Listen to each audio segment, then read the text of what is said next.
Halo semuanya, perkenalkan nama saya Milianti Putri Ayu dengan NIM B1011181039. Pada kesempatan kali ini, saya akan menyampaikan materi mengenai statistik deskriptif dan juga tutorial mengenai analisis regresi. Baiklah, langsung saja kita mulai. Yang pertama, saya akan memulai dengan materi terlebih dahulu, yaitu materi mengenai statistik deskriptif dan analisis regresi.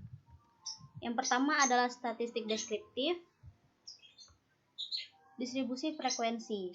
Distribusi frekuensi adalah sebuah daftar, tabel atau diagram yang menunjukkan frekuensi berbagai kejadian dalam suatu sampel. Setiap butir atau baris dalam tabel menunjukkan frekuensi atau jumlah terjadinya nilai dalam kelompok atau interval tersebut. Berikut ini merupakan contoh tabel frekuensi yang menggabungkan angka-angka yang masuk dalam rentang tertentu. Ini adalah tabel dari distribusi frekuensi. Kemudian adalah modus. Modus adalah nilai yang paling sering muncul dalam suatu data statistika. Modus dapat digunakan untuk menentukan sampel dari suatu populasi dalam statistika. Perhitungan modus sendiri dapat diterapkan pada data numerik maupun data kategoris. Contohnya adalah dalam menentukan data dari warna paling banyak disukai siswa dan mayoritas nilai ulangan sebuah mata pelajaran yang diperoleh oleh siswa dalam satu kelas. Selanjutnya adalah median.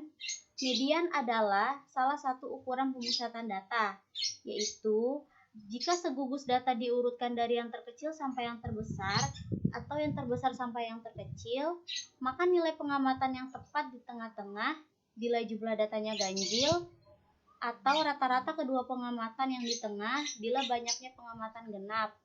Contoh dari median yaitu untuk data ganjil, contohnya 7, 8, dan 9, maka median dari data tersebut adalah 8. Sedangkan untuk data yang genap, maka datanya yaitu 1, 2, 3, 4, 8, dan 8. Maka median dari data tersebut adalah 3 ditambah 4, kemudian dibagi dengan 2, hasilnya adalah 3,5. Selanjutnya kita akan masuk pada mean. Mean adalah perhitungan jumlah nilai data dibagi dengan banyaknya observasi atau banyaknya individu. Mean merupakan nilai tengah atau rata-rata dari suatu gugus data pengamatan. Rumus mean yaitu jumlah data dibagi dengan banyaknya data. Contoh mean, nilai ulangan rara adalah 7, 8, 8, 8, 9, dan 7. Maka nilai mean dari data tersebut adalah 7 ditambah 8 ditambah 8 ditambah 8 ditambah 9 kemudian ditambah 7. Hasilnya adalah 47 dibagi dengan banyaknya data yaitu 6. Maka hasilnya adalah 7,8. Selanjutnya adalah range. Range adalah nama lain dari rentang atau jangkauan dalam varian data. Range merupakan selisih antara data dengan nilai yang terbesar dan data dengan nilai yang terkecil. Rumus dari range sendiri yaitu Xmax dikurang dengan Xmin. Contoh range adalah rentang data yaitu 20, 21, 19, 17, 20, 21, 23, 24, dan 25. Dari data di atas dapat kita ketahui bahwa data terbesar atau Xmax-nya adalah 25, sedangkan data terkecil atau Xmin-nya adalah 17. Maka nilai range adalah 25 dikurang 17, hasilnya adalah 8. Selanjutnya kita masuk pada standar deviasi. Standar deviasi adalah ukuran yang digunakan untuk mengukur jumlah variasi atau sebaran sejumlah nilai data. Semakin rendah standar deviasinya, maka semakin mendekati rata-rata. Sedangkan jika semakin tinggi standar deviasinya, maka semakin lebar rentang variasi datanya. Ini adalah rumus dari standar deviasi, yang dimana S2 itu adalah varian, N adalah ukuran sampel, S adalah standar deviasi, X adalah rata-rata, sedangkan XI adalah nilai X ke I. Selanjutnya kita masuk pada materi analisis regresi. Analisis regresi sendiri terbagi menjadi dua, yaitu regresi linear dan juga regresi linear berganda. Regresi linear adalah sebuah pendekatan hubungan antara variabel terikat X dan satu atau lebih variabel bebas yang disebut Y. Salah satu kegunaan dari regresi linear adalah untuk melakukan prediksi berdasarkan data-data yang telah dimiliki sebelumnya. Hubungan di antara variabel-variabel tersebut disebut sebagai model regresi linear. Selanjutnya yaitu regresi linear berganda. Regresi linear berganda adalah model regresi linear dengan melibatkan lebih dari satu variabel bebas atau prediktor. Dalam bahasa Inggris, istilah ini disebut dengan multiple linear regression. Selanjutnya yaitu asumsi-asumsi yang terdapat dalam regresi linear berganda. Yang pertama ada asumsi normalitas. Asumsi normalitas pada regresi linear berganda adalah pada residualnya, bukan pada data per variabelnya. Uji asumsi normalitas regresi linear berganda dapat diuji dengan berbagai metode, seperti uji Shapiro-Wilk, Lilliefors, atau Kolmogorov-Smirnov, Anderson-Darling, Ryan-Joyner, Shapiro-Francia, Jarque-Bera, Squamous-Kurtosis test, dan lain-lain. Yang kedua yaitu asumsi heteroskedastisitas. Asumsi heteroskedastisitas adalah sebuah kondisi di mana varians dari error sifatnya berubah. Uji asumsi heteroskedastisitas regresi linear berganda dapat diuji dengan uji homoskedastisitas dari Glatzer, uji Park, uji White, Spearman heteroskedastisitas, dan lain-lain. Yang ketiga yaitu asumsi autokorelasi. Asumsi autokorelasi dapat diartikan bahwa terdapat korelasi antar waktu. Autokorelasi sering terjadi pada regresi linear dengan data time series atau runtun waktu dan jarang sekali terjadi pada data cross-section. Uji autokorelasi bisa diuji dengan menggunakan nilai Durbin-Watson atau DW dan juga Rantes. Selanjutnya yang keempat atau yang terakhir adalah asumsi multikolinearitas. Asumsi multikolinearitas adalah keadaan di mana terdapat interkorelasi atau korelasi yang kuat antar variabel bebas di dalam model. Uji multikolinearitas bisa diuji dengan menggunakan nilai variance inflating factor atau VIF dan juga tolerance. Selanjutnya kita akan masuk pada tutorial regresi linear berganda. Pada analisis regresi linear berganda kali ini, saya menggunakan produksi sebagai variabel dependen, sedangkan pupuk dan bibit sebagai variabel independen. Analisis ini bertujuan untuk mengetahui bagaimana pengaruh pupuk dan bibit terhadap jumlah produksi. Langkah pertama, kita akan membuka aplikasi eViews. Kemudian di sini saya akan mengimport file. Langkah-langkahnya itu pilih file, kemudian import from file, lalu pilih filenya,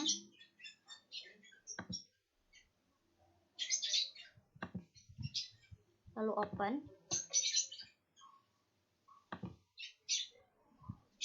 Pilih next lagi, kemudian finish, no.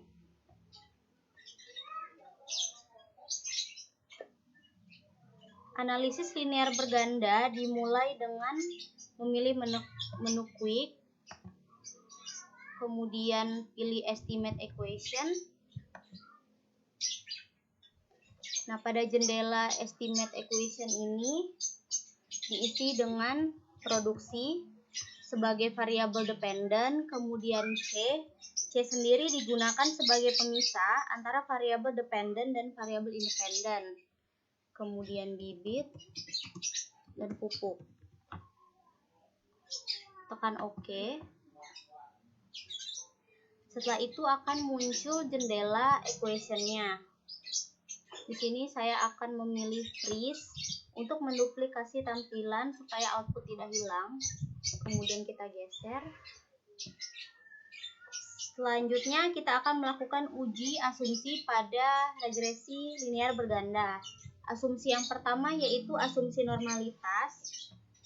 Yang pertama adalah click view, kemudian residual diagnostic, Kemudian pilih histogram normality test.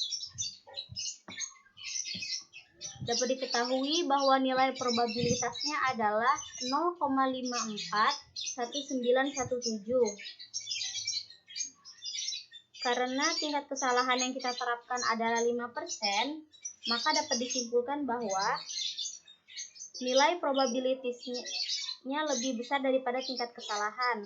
Maka data dapat berdistribusi normal atau asumsi normalitas terpenuhi. Selanjutnya kita klik freeze. Asumsi yang kedua adalah uji asumsi multikolinearitas.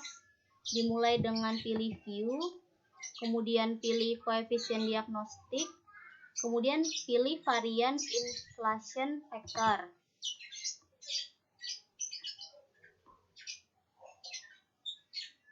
Nah, dapat diketahui bahwa variabel bibit dan pupuk jumlahnya kurang dari 10, maka dapat disimpulkan bahwa tidak adanya multikolinearitas pada data.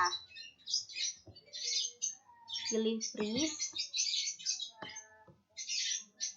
Uji asumsi yang ketiga adalah uji asumsi autokorelasi. Dimulai dengan klik view, kemudian pilih residual diagnostik, kemudian pilih serial correlation LM test.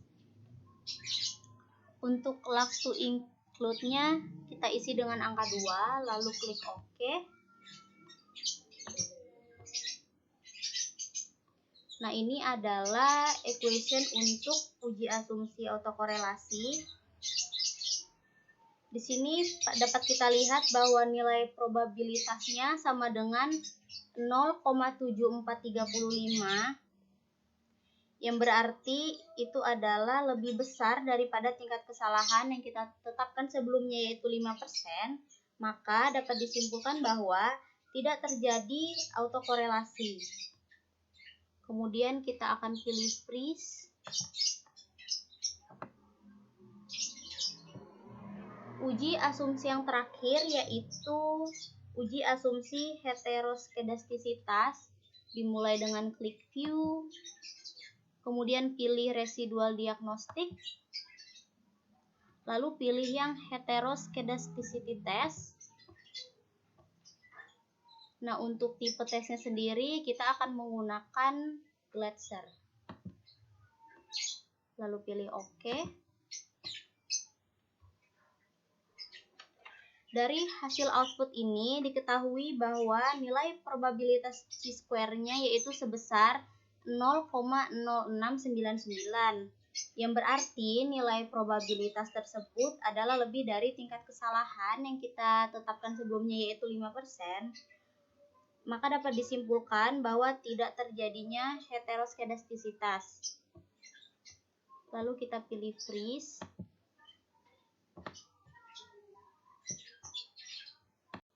Baiklah, selanjutnya kita akan menentukan model regresi dan variabel independen mana yang signifikan atau berpengaruh. Pada output paling pertama, menghasilkan nilai probabilitas sebesar 0,0252, di mana nilai probabilitas ini kurang dari tingkat kesalahan yang kita tetapkan yaitu 5%, yang artinya variabel tersebut signifikan. Selanjutnya yaitu pada variabel bibit, nilai probabilitasnya sebesar 0,0705,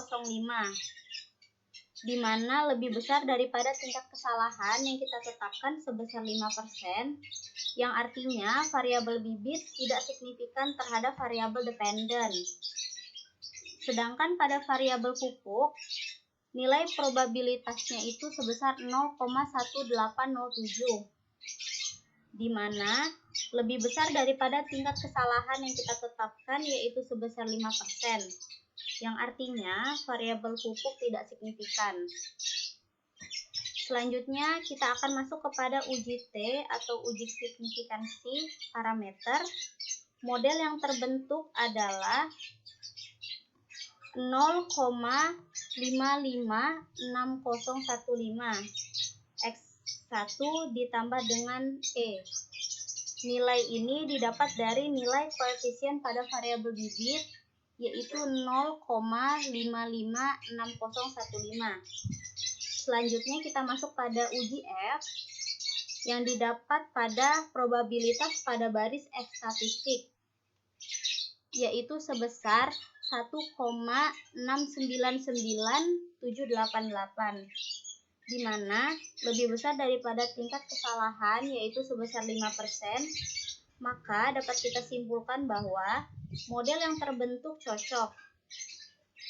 Kemudian, nilai koefisien korelasi dinyatakan pada baris R2 yaitu sebesar 0,281307 atau sebesar 28%, yang artinya variabel independen berpengaruh terhadap variabel dependen sebesar 28%, sedangkan sisanya sebesar 72%, dan dipengaruhi oleh faktor lain.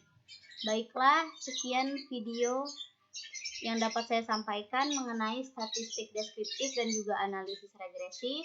Semoga dapat bermanfaat. Terima kasih.